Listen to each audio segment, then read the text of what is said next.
আজ বাংলাদেশে এমন এক বাস্তবতা তৈরি হয়েছে যেখানে হাসনাত আবদুল্লাহকে নিয়ে কথা বলতে অধিকাংশ মিডিয়াই চায় না। কারণটা সবার জানা, হুমকি, চাপ আর পেজ নষ্ট করে দেওয়ার ভয়।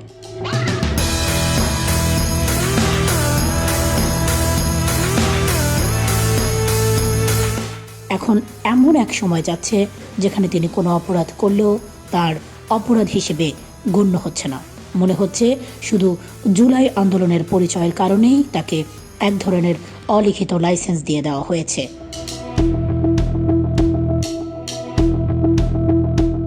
যেটা অপরাধ করার লাইসেন্স। কিন্তু ফোকাস 24 নিউজ এই নীরবতা মানে না। আমরা জানি এই রিপোর্ট প্রকাশের ঝুঁকি আছে।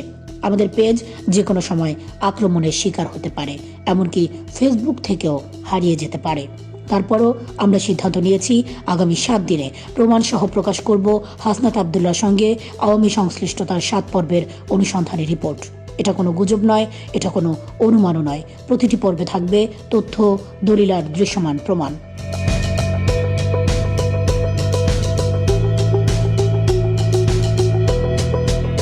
আমরা স্পষ্ট করে বলছি, আমাদের প্রকাশিত কোনো তথ্য যদি মিথ্যা প্রমাণিত হয় তাহলে যে কেউ আমাদের বিরুদ্ধে আইনি ব্যবস্থা নিতে পারেন। এটাই আমাদের চ্যালেঞ্জ, এটাই আমাদের দায়বদ্ধতা।